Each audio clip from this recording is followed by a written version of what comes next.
Welcome to Take a Window Shebs. Now my guest today is Cassie Shih. During this discussion, I go into detail with Cassie about her business Tripsha, where the platform allows people to host trips around the world. So let's take a look. Kathy, welcome to the show. Great to have you. How are you? I'm great, thanks. For people who don't know who you are, explain a little bit about yourself.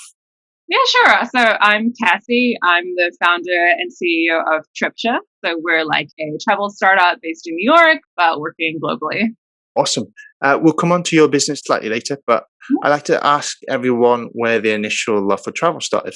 For you, where did it all begin? Man, well, so I'm like Singaporean heritage, but I grew up in New Zealand, and so we would always go back, travel to see family that were still in Singapore, and then kind of while we're in Asia, take side trips with my family. So I think that I started loving travel from very, very young.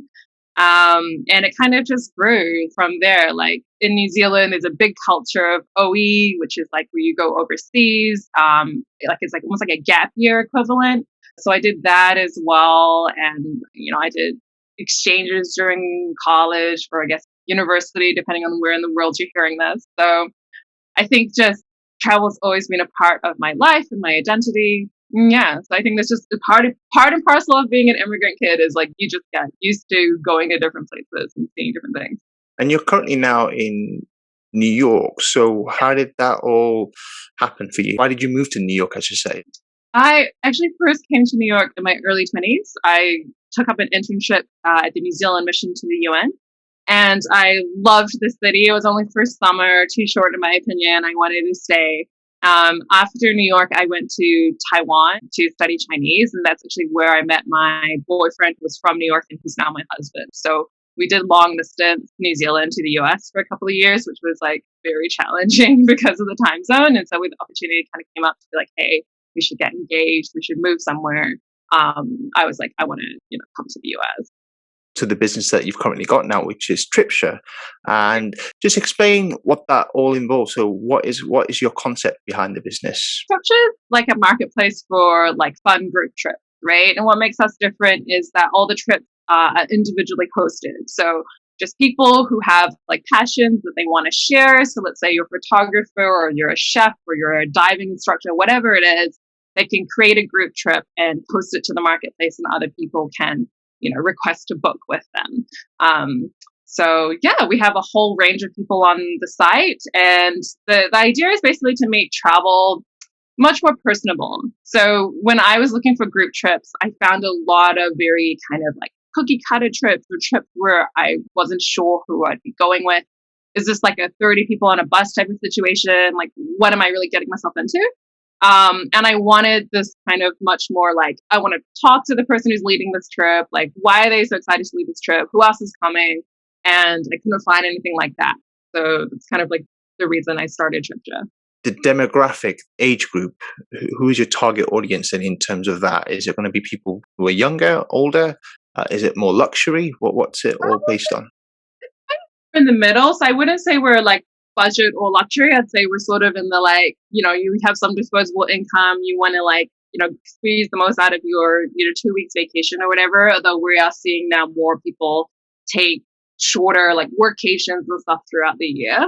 I would say it's like so far the average age on the trips has been in their 30s. And I think that's just a reflection of the fact that we're still very early on and like all the founding team are kind of in that age range. So we're just like, people that we know, trips that we like. But yeah, I think that we're probably going to expand out, right? That my hope would be that since we allow people to create their own trips, any community, whatever age range or demographic they are, who wants to use it, can use it. So start from here, go outward. When did the business start? So we started working on it in late 2018. At the time, like the what I wanted to solve was very broad, and it took a while to narrow it down. So I wanted to find a way to find cool people to travel with. So if you can imagine my situation, I moved, like I was an expat, right? Like I moved from New Zealand to the US, very far apart. So all my friends and stuff that I would usually travel with, like, yeah, they're not going to take a California, hiking trip with me, because that would involve, 48 hours of flying to them and very little for me. So I needed to find like a travel group, right? Like this kind of like travel buddy thing. And it wasn't really a good way to do that. So I started being like, how do I get like-minded travelers together to go on trips? And then when we started pushing in that direction, I quickly realized that actually a really big pain point that there isn't a good solution for yet was independent group trip hosts, right? Like they would be running these really cool trips and they would be promoting them on their newsletters or on their websites, on their Instagram. And you kind of only could find out about them if you were already following them. So like discoverability was an issue. And if you actually talk to them, they, sales is always something that they focus on. So we're like, oh, actually this solves two problems, right? We can create a marketplace, which is by virtue of the type of trips that are being offered, going to attract like-minded travelers anyway, right?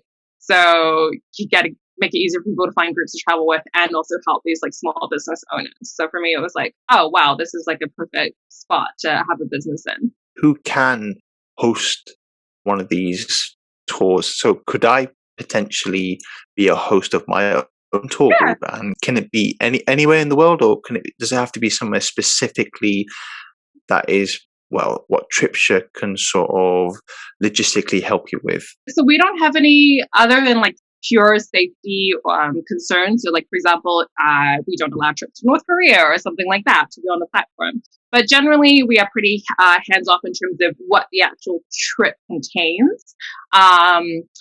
Because we want people to, do whatever interests them. If you're like, hey, I just want to go head up all the music festivals in a row and like get a bunch of buddies to go share tents with me and, have a crew, like that, go for like your life. If you want to do, I want to do like a hardcore mountain climbing trip, like that's cool too. So we're not specific about destination. We do interview all the hosts before they kind of get host capabilities on our platform.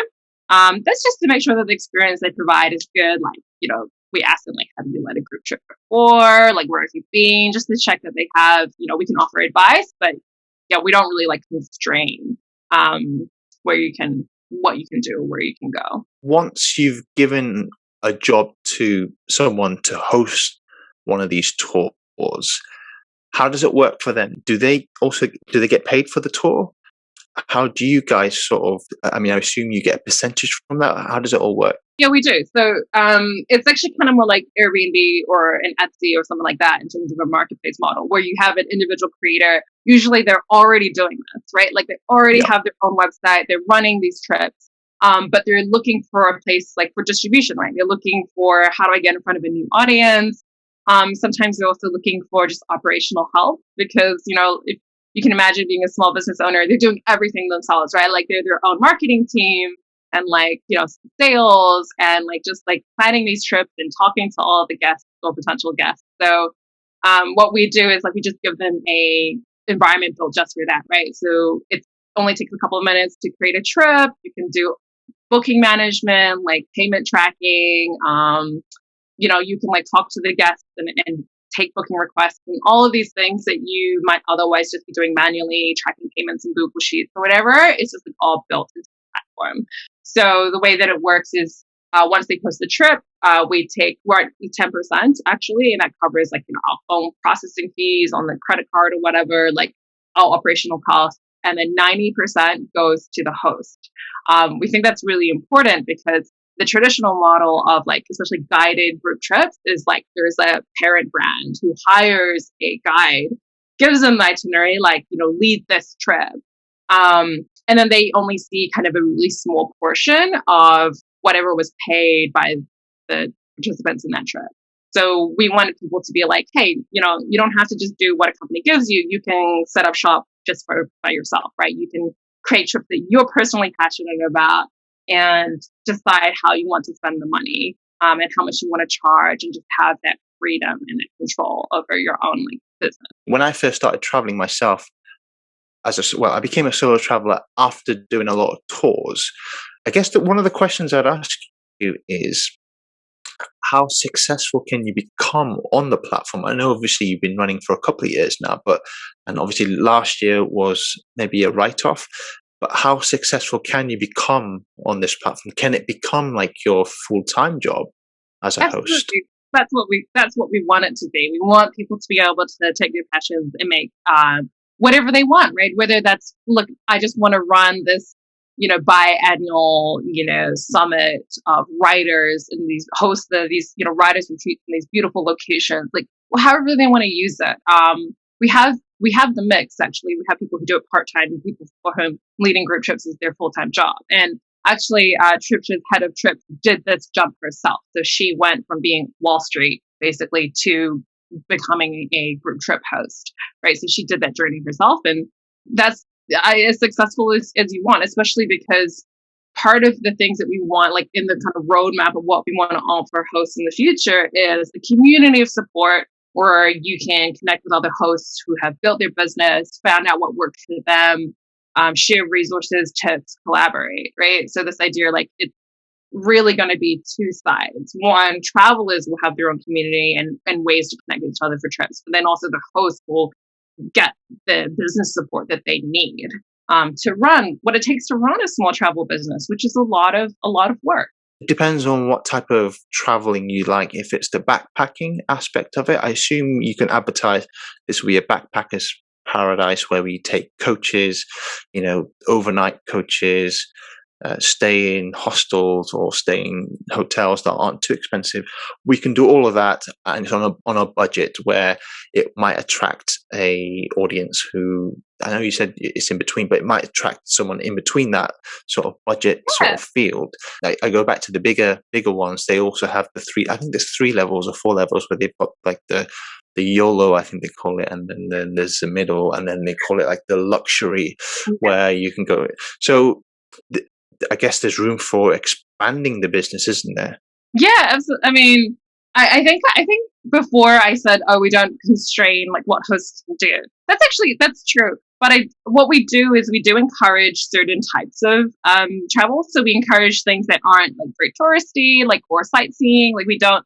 What we want is like 2 things. We're interested in going to like off the beaten track places, and that's because I think that having the traditional model of like group trips, right, where like you have this major brand that has a set itinerary that just rinse repeat that itinerary over the course of years, it actually creates like sometimes over tourism in certain locations, right? Meanwhile, there's like hidden gems that a couple of locals know about, or that intrepid travelers have been to, that don't get the same attention, but their economy could really benefit from it.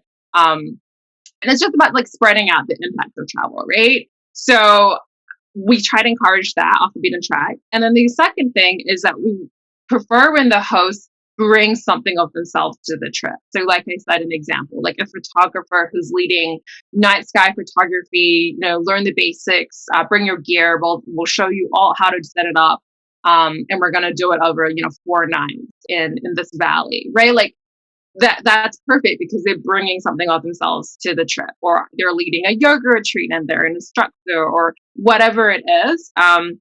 So that's kind of how we like the trips to shape up. So not so much on the more like traditional, like, oh, we target this sector of the market, or we target this destination. It's more like the feeling of the trip, right? Small group, usually, like our average size for us is like 8 to 12, like small group, doing like learning a skill or doing something that goes beyond just typical tourism. And like, trying to make these like connections and memories that are more meaningful for people when they think about the best travel that they've had versus just like, travel that resulted in like postcard shot.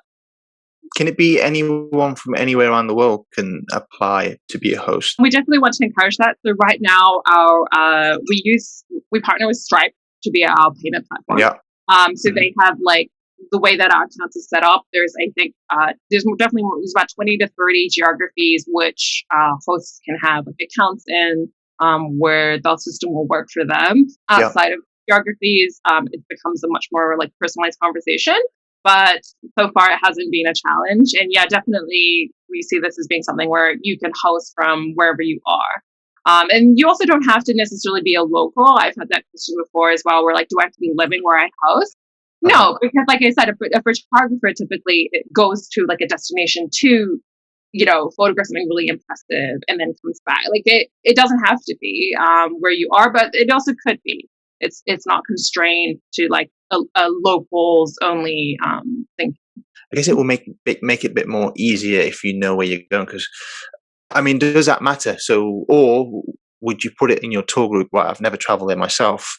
We're going to be going on this journey, on this tour together, and whatever we experience, we'll experience. It's so personality driven that like if we just encourage them to be as specific. We encourage hosts to be as specific as possible about the sorts of people they're looking to get on their trip. And it doesn't have to be like, demographic information. It could just be like, if getting woken up by rooster crowing at 4 a.m. bothers you, like this isn't the trip for you. Like just get real with the people about what it's going to be like, what your travel pace is. Is fast paced where you're packing everything in? Is this kind of like bring your laptop, do whatever you want during the day. We're going to like share meals and like have fun optional activities throughout the week. Like it just set the vibe, right? Set the tone, because a huge part of, I think, what makes group travel like great is if you get along with the group, right? Like if everyone is here for the same thing. And I was going to say to you, I think I've been on a couple of groups where a few people didn't like one another, but I think when it's a slightly bigger, I mean, I've been on small groups where it's maybe between 8 and 16, and you could hang around with someone that you don't, just hang around with people that you actually like. If you're on a very small group, which I have been on, and you just don't get along, that can be a bit of a problem actually. So yeah, I guess it depends on who you get on the tours. Yeah. And it's funny because people have these issues with their friends as well, right? Like when I started this, I was talking to people like, tell me all your stories. Tell me all your stories about traveling with, anything with significant others, friends, family, group trips, strangers you met on the internet. Like, and it seems that people jump into traveling with others like with very little back and forth beforehand. It's just like, you want to go there? I want to go there. Let's go. And there needs to be major alignment, I think, for it to work on a couple of key things, right? Which is like how much like money you're comfortable spending, what kind of pace you want to set during travel, like what's your safety consciousness. Like some people like are adrenaline, like I want to skydive, I want to do, and other people aren't like that. And so the magic of actually having a group trip where there's an individual host is that you can talk to that person and be like, hey, what kind of like, vibe are you going to create in your trip? And they can be really specific about like curating that group, right? Like everything on Tripsha is booking request, and that's a deliberate choice.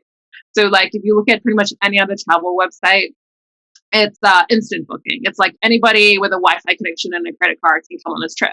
But we deliberately didn't want to do that. We wanted to give hosts the ability to engage with the person before deciding whether they would be a fit. So we made everything request-based, and so far it's been working well. What else would you say that makes you different from your competitors? When travel starts again properly, when everyone starts traveling all around the world, why would they come to you instead of going to the well-known brands? Just for something a bit different, right? Like, I definitely think there's a feeling of uniqueness. It's kind of like asking, like, why would someone buy a handmade mug versus just going on Amazon and buying one? I think it's this idea of, let me see what cool people are creating. Let me go look and be inspired, right? And I was talking yesterday with someone who's been in travel writing for a long time about this like modification of travel. Travel is like a very, like, I think, personal experience. But the way it's sold to people is, like, here's an itinerary, and here's reviews. And from these two pieces of information, you can make your decision. But they're not talking about, like, on an individual level, right? Like, who we're going after. And I think people are actually realizing that that's a huge missing important part of the conversation. So I think that's our point of difference, right? Like focusing on the people, making it accessible to not just this is the brand of the tour that we're going to run, but like here's actually the person who's going to do it, and you can ask them questions. And as people want travel to become more and more personalized, they actually have more questions, right? Like, I'm vegan. Will you be catering to that on the trip? Like, whatever it is, having that, like, that can be ability to do back and forth with the host creates more trust, right? And trust is really what people out the door and excited and committed to going somewhere. How have you coped during the pandemic? Obviously, 2020 was a very tough year. How did the business cope? We basically put it on hiatus, right? So at the beginning, it was a lot to get done because trips had to get canceled, and we had to help hosts, figure out, like, we were doing things like webinars and, like, how do you try to get all the refunds from things that you've already outlaid, like. And once all that settled down, originally we started postponing trips until it kind of became clear, like, this is until there is a vaccine, the world is not going to reopen up again. So basically, we're on hiatus for, actually, I would say, like, a period of 12 months or more. I mean, for us, it was actually much easier to get through than for companies that were further along, because those companies had, this full-time payroll that they had to, like, meet. They had all of these things. For us, we were still very early. Actual intent was to launch in the summer of last year. So when that got postponed, so because we were in beta, we were running pilot trips, but we weren't, like, fully launched. When that got postponed, it was simply a matter of saying, okay, let's just, like, continue to think about product through this time, but let's, put all trips on hold, and then let's revisit this conversation, like, post a vaccine. And of course, as we know, vaccines come out, kind of end of the turn of the year. So the conversation picked up again, and then we all came back, right? So that's really what happened for us. I know a lot of really great travel companies that had to really change what they offered, or in some cases shut down. So just very thankful to have been in a position where it was relatively easy to just, okay, like, close it down and then shutters back open when the world reopens. In terms of employees, do you have staff, or are they just the hosts that you sort of employ? We just have a founding team, right? Like, it's Okay. pretty. We work really well together. We've been working together for years. So, like, software engineering, myself, we work with independent people in marketing, and like I said, we have a head of trips. So it's kind of, like, pretty tight knit, and we don't have, like, we don't, for example, we're all remote. We don't maintain offices. There's no rent being paid for a Tripsha headquarters. Like, it just made the whole thing so much simpler. We had very manageable, let's call it, like, monthly expenses. Where would you like to see, I guess that's the obvious question, where would you like to see the business go? What's your ambitions? My ambition is to grow Tripsha as big as possible. I want there to be hosts in every country. I basically want to unlock all corners of the world, right? Like I said before, about, like, increasing travel, spreading awareness, spreading the impact of that. And also just building those bridges, right? Like, if you go and meet new people and you have this very memorable experience together, you actually create bonds, right? Bonding people to other people, and also seeing more parts of the world, different ways people live. I think that travel was such a, like, eye opener for me growing up culturally, and it just creates so much awareness, right? And appreciation for differences and appreciation for diversity in the world. So I would love to have people be able to integrate travel from a business perspective, integrate travel into their work, right? And use Tripsha as a platform to do that. So yes, you could be a full-time trip host, but you may also just, let's say you do, like I said, writers workshops, and, like, maybe once a year you have this, retreat, and you host it on this platform, right, to find writers from there. Like, however you want to use it. So those are my ambitions. I want it to be everywhere and unlock all corners of the world. I could potentially quit my full-time job and say, thank you very much. This is my life now. Are you tied down to doing certain, or is it however many you want throughout the year? It doesn't matter because I know with, again, the bigger companies where the host will have to do maybe something like, I don't know, something like, I've got a friend who used to work for one of the big companies. He had to do something like 30 trips a year, which is a lot. So it's not like that. No, you can totally just, actually, that's how I was mentioning our head of trips. Like, that's how she got started, right? Like, ran a trip with friends, and friends of friends wanted to go on it because it was so great. And then, like, other people started hearing about it. And then, actually, it doesn't make sense to be working at an office job anymore, because you're constantly just traveling and earning from running these trips. So it is very like however you want to use it. We don't. I mean, like these hosts that are just users of our platform, right? They're not our employees. We don't have Yeah. any requirements of them. If they want to run one a year or like one a week, it's Mhm. fine with us as long as they're running, appropriate trips, like in a safe, friendly way to Of course. all those kind of basic requirements. I guess with any tour guide, I've always said you have to have a bit of charisma. You know what you're doing. You might have people within the group that might not like one another. You don't want to be in a situation where everyone hates the tour guide. Be like, you know what, I can do it myself. Yeah, a lot of them don't consider themselves, and we don't really consider them like tour guides either, right? Because it could be Mhm. totally like I'm a yacht captain, and you can come around with me to visit all the different Greek islands or whatever. Like it's like they don't consider themselves tour guides, and we don't consider them that either. We consider them to be like trip hosts. Okay. Yeah, but basically, like also they're not they're Tripsha trips in the sense that people find them on Tripsha and book them on Tripsha, but it's again like something similar to like Airbnb in that um, Mhm. whatever, like people can almost create their own like offerings, right? And it's for the traveler to figure out which one of these best suits them. Of course, we are, like I said, interviewing every host just to check that they're legitimate and that they have like enough understanding about the trip they're going to be leading. We do review, for example, the first itineraries. Usually it's a really quick process because they've actually already been running these trips and have great Mhm. reviews from them. But apart from the initial onboarding check, we generally try to encourage people to run their own business. We're not there to like, Yeah. monitor them or anything outside of what you would expect from a platform market. Amazing. Well, I wish you the best of luck with Tripsha, and obviously as travel starts again, hopefully it starts getting busy for you, and then more and more trips are getting booked through Tripsha. And just explain one transformative moment that you've had in your traveling experiences. A really memorable trip of mine was that in 2018, I went to Costa Rica and we were on the way to Monteverde, which is like a cloud forest. And there's like a stretch of dirt road where all the locals know they close this for like 3 hours in the middle of each day, but none of the tourists do. So we were one of the, unawares tourists that were cut off when they put out orange cones in front of us and behind. So they're just basically keeping you on this like tiny dirt, stretch of road. So we ended up just like talking to the car behind us, and there was a couple. We made really good friends with them. We ended up changing a whole itinerary just to hang out more together.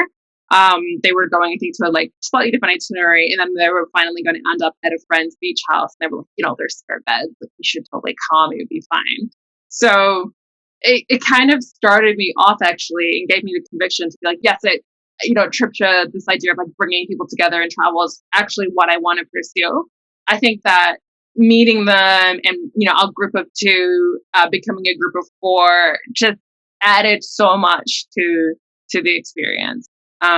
Yeah, it was just really fun. We ended up just like changing our whole plans just from a road closure. The strangest things can happen, and I was like, I don't want to do this by accident again. I want to do this on purpose each time I travel and achieve this type of memorable experience. And we're still friends today. Like this type of experience every time I go.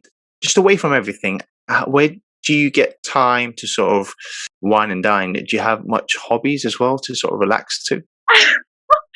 Yeah, I have hobbies. I mean, I spend a lot of time like seeing my friends in New York and like just going out and having fun together. And then I'm also really into tea as a Oh, hobby. tea. Yeah, like single origin like teas. Yeah, so I don't know. Actually, there's quite a lot of teas from all of my travel experiences. Tons of teas, which I didn't realize because once upon a time, it was just the traditional British tea where you just have the. But now, my goodness, there's tons, isn't there? Wine, actually, people don't realize it's special wine. No. Incredibly long history. There's tons of Hmm. varieties, terroirs, like different types of processing techniques, Yeah. and I just really fell deep into that world, and I love talking to people about tea. So that's like another, sometimes we do tea tastings and mystery tea parties. Listen, I'm going to let you go. I've realized I've overtaken your time, but it's fantastic having you on. I really appreciate your time. Just before you go, can you tell people where they can find you and where they can find the business? Yeah, sure. So the name of the company is Tripsha. So it's kind of like trip share if you slice off the RE at the end. And we're just at tripsha.com, and you can create an account, book a trip, and if you want to host something, just let us know, and we'll talk to you and have you get set up. Awesome. Well, thank you very much for your time, Cassie, and All I'll right. speak to you very soon. All right. Thanks. Bye. That was a great discussion with the founder of Tripsha, and if you're looking to travel very soon, get in touch with Tripsha. All of the details on your screen now. That's it for Take On No Shebs. Hope to see you all very soon. Until next time, bye for now.